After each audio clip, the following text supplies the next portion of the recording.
This channel is part of the History Hit network. Stick around to find out more.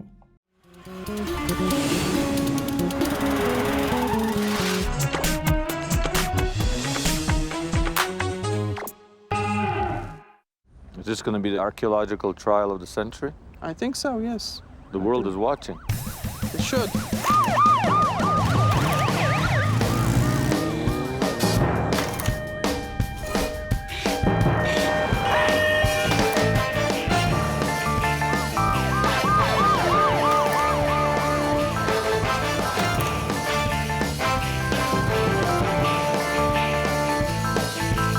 Basically, the overall picture is what? If you could just explain it. There's a factory, a ring, forging antiquities and selling them into the marketplace. Like, what exactly is going on? Exactly that. A ring of people who forge systematically antiquities and market them in Israel and abroad, selling them to private collectors, galleries, museums, all around the world. And what kind of monies are we talking about? We're talking about millions of dollars. And actually, it's not only the money that concerns us here, it's the contamination of archaeology as a science.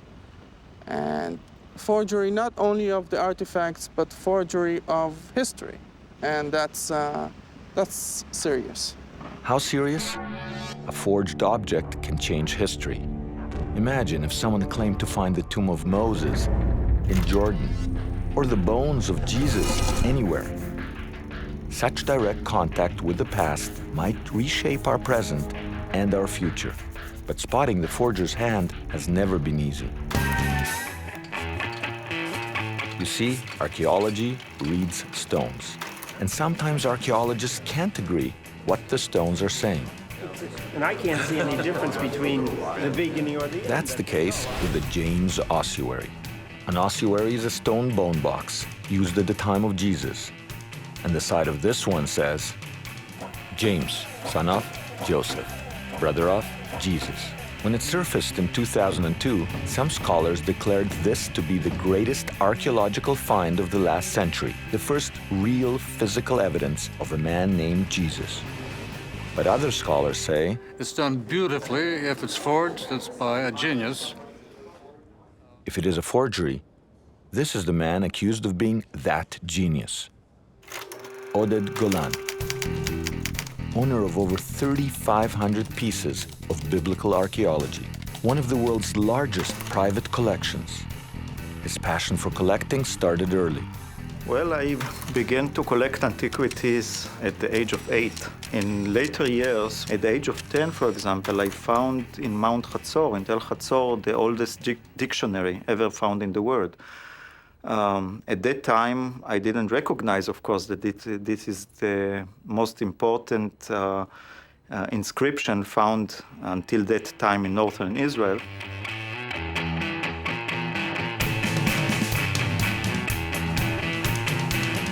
In later years, I traveled a lot to the old city of Jerusalem, and I used to buy antiquities already at that time. And one of the items that I purchased in the early 70s was this ossuary. This inscription is one of the more important inscriptions that I have in my own collection. But that inscription just might cost Oded Golan everything. It might be possible, it may be possible, yeah. He's about to go on trial for antiquities forgery. Here are the most serious charges. 1. Forging a number of ancient objects, stone lamps, royal seals, and inscriptions. 2. Forging the Jehoash stone, an ancient tablet supporting Jewish claims that Solomon's temple once stood on the Temple Mount. 3. The charge grabbing the most headlines. Forging the James ossuary inscription, thus affecting the history of Jews and Christians around the world. But if the inscription turns out to be real, it'll be the first physical evidence of Jesus of Nazareth. Now, Oded was indicted as the master forger of the last century. Not of all time, just the last century. You see, about 100 years ago, a gentleman walked out of the desert. He swindled kings, queens, press, and public. And he didn't just forge one or two objects. he faked an entire culture.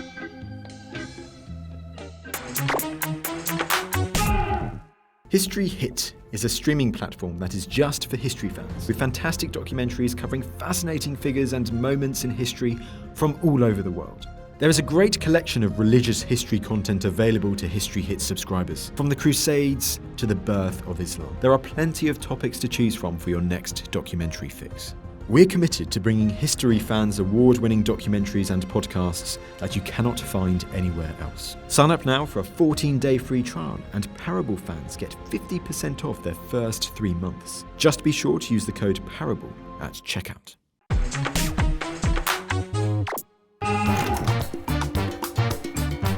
Real or fake?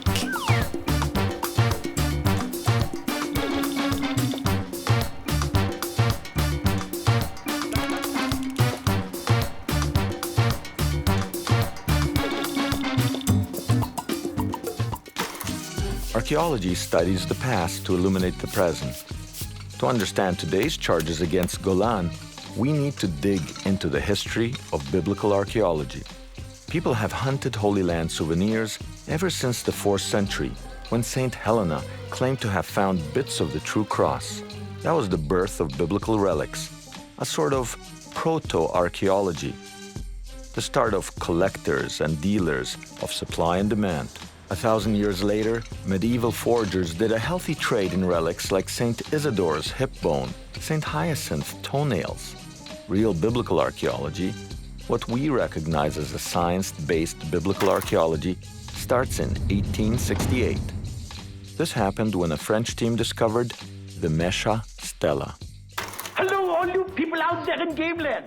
Today we're gonna play an exciting new game called Real or fake? Can you spot the fake?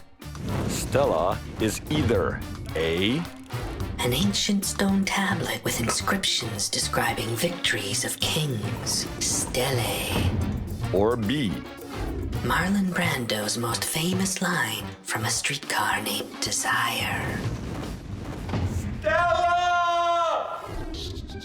The Mesha Stela describes battles between ancient Israelites and Moabites. It was amazing, the first external source corroborating a biblical tale. The stela's discovery inspired one of the world's great swindlers, Moses Shapira.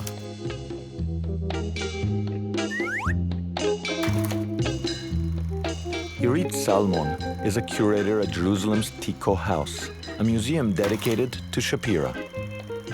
Shapira decided to open a shop of antiquity in the old city. Oh, so he opened it when all this excitement on the Mesha Stela. Yes. He said, oh, there's a business here. Yeah. People like old rocks. Yeah, and he opened the shop in the Christian quarter, but when he opened the shop, business didn't go immediately so good.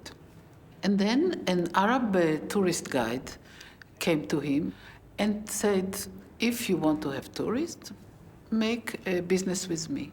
And what is the business? Everything which we are missing, we can do during the night. And so a big antiquity forgery started, and every day, every morning, whatever he needed was ready. So they set up a factory at night for the creation of antiquity. Yes. If you think about it, it's the ideal shop. You can go and order whatever antiquity you want, and they make it to order. His forging methods were simple, but they worked. Shapira used to put the pottery in salt and also the parchment. He put it in salt. To make it look old. Yes. Okay, I could see that's a fake in a minute. These are very... Today, yes. These me too. breasts are not Yeah. very convincing. And the penis, it shouldn't have the testicles. That's a giveaway. Ancient times... Nothing like that was found. No, they're just wrong. It might look wrong to us now, but 150 years ago, biblical archaeology was in its infancy. No one knew what it should look like. The sexual nature of Shapira's fakes underscores a basic law of forgery. Give the people what they want, and sex sells. See, Bruce, but here What's really, sexual over there? I don't know. What's that? Maybe you tell Oh. me. I don't know, but Oh, but that he looks used, like a leg. Yeah, kind of. He used everything. I mean, he tricked all these archaeologists, right? Yes, he did. It shows they don't And they always... believed in it. And they believed in it. At that time, they really believed in it. Maybe then they called everything real, and now they call everything fake. Yes. Sometimes, yes. Shapira copied bits of the stela's ancient Moabite text onto pottery. He then sold the forgeries as authentic Moabite artifacts to a host of clients, including the German Kaiser.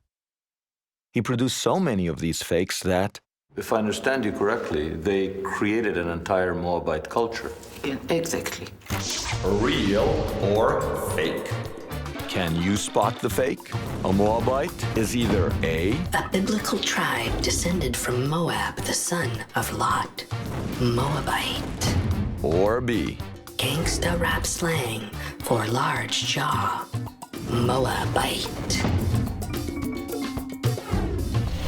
They bought from Shapira 1,700 pieces of Moabitic clay, ceramic. 1,700. They exhibited in the Berlin Museum. Fake stuff. Fake stuff.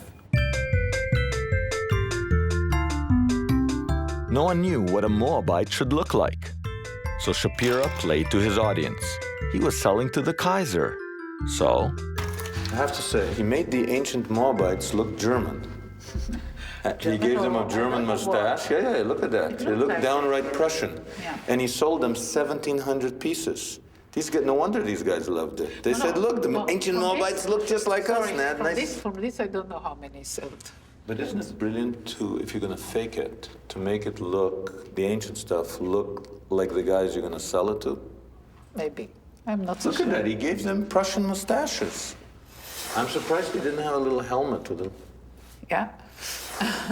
Look at this stuff. Shapira's scam seems incredible in hindsight. But remember, in Shapira's day, biblical archaeology was new. No one knew what the real thing should look like. But how do we spot a fake today? And I don't care if it was made yesterday, I believe it. Well, you have to learn the forger's secrets.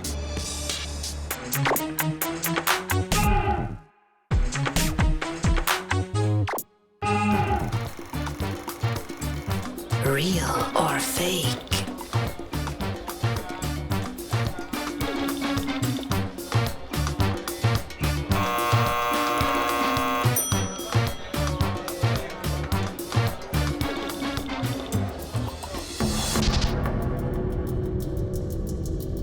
Fierce debate surrounds the James Ossuary.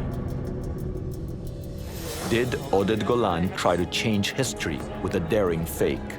The academics can't agree, and the cops have been called in. I think it's time for a lesson in spotting a fake.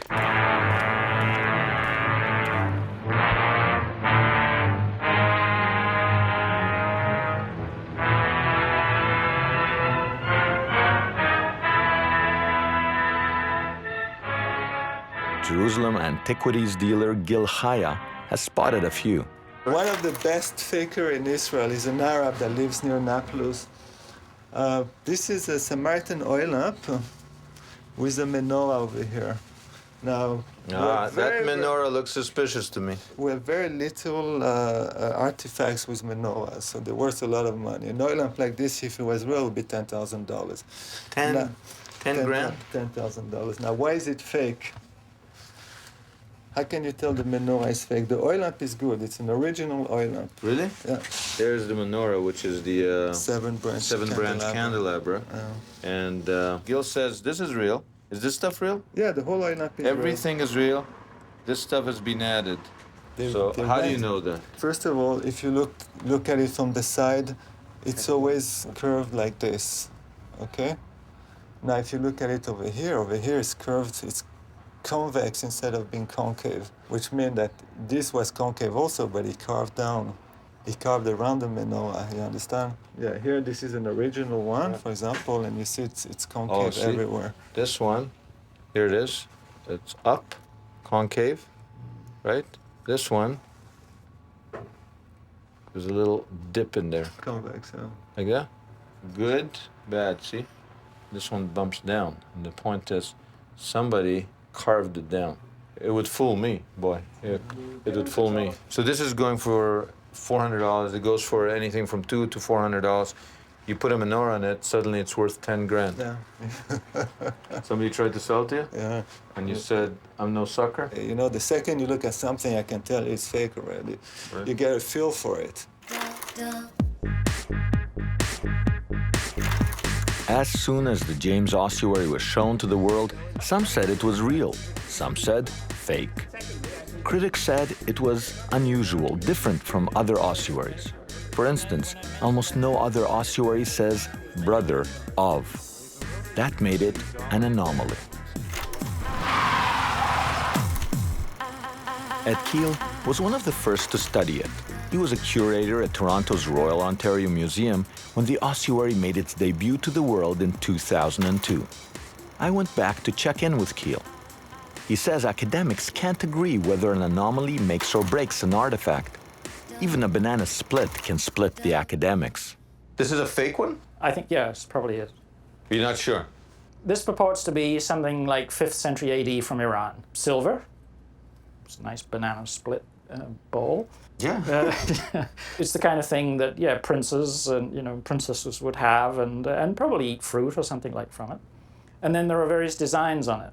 If you individually took one of those elements like this, stork creature or a leopard or a palm tree, each one of those in isolation, you could go to a catalog or, at a museum collection and say, oh, look, it's exactly like that. But the problem is it's the combination which is weird. And that's what they've done. They've used the catalog of the collection that's a legitimate collection as a pattern book. But how do we know that? Well, how do we know there wasn't one guy in ancient times who decided to put it all together?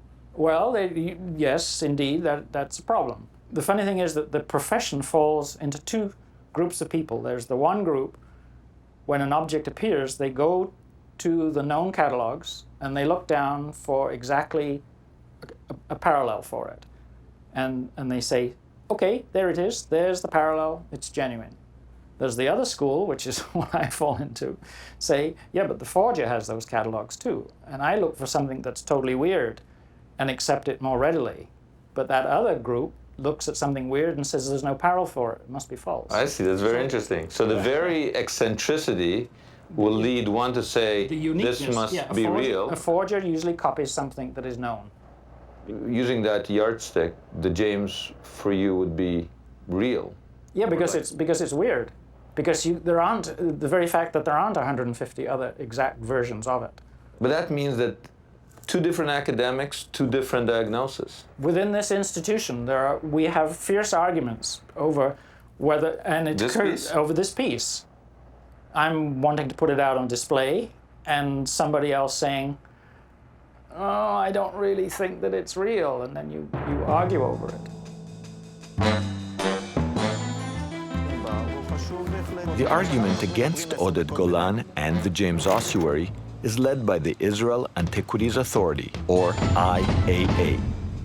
They police Israel's antiquities market, a market where objects are guilty until proven innocent.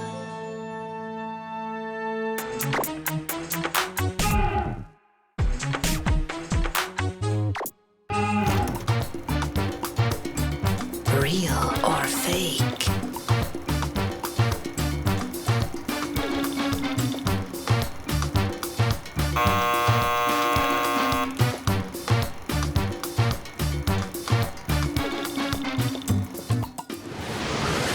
The IAA investigated Oded Golan and the James ossuary. The scientific charges against the ossuary are technical, but easy to understand. 1. Patina, a crust that builds up on stone over the years. Just like rust on metal, but patina is on stone. If the patina is new, it means the ossuary is fake. Scholars can't agree on how old some of the James ossuary patina is. 2. Epigraphy, the study of handwriting in ancient cultures. Scholars can't agree if one or two hands carved the ossuary's inscription. I think it's nonsense. I agree with whether forged or authentic, it is one hand. Some say the all-important brother of Jesus was carved by a second hand, added at a later date, and so a fake. The IAA leads the charge against Golan. They established a special scientific committee to study the ossuary. The IAA declared and decreed the ossuary was a fake. Amir Ganor is a gun-toting archaeologist. He works for the IAA. He investigated the James Ossuary, which came from Oded Golan's private collection. Ganor is suspicious of private collections. Here's the problem. Artifacts in the market often have shady backgrounds because profit drives the market. And where there's profit, there are thieves and forgers. כעיקרון, אספנות עתיקות בכל העולם זה דבר שמעודד שוד עתיקות, וצריך להגיד את זה בצורה מפורשת. The IAA classes dealers with robbers. Why? Well, the law governing dealers is a bit of a contradiction. First, how do dealers get their merchandise? How did it get here? From a legal dig? I doubt it.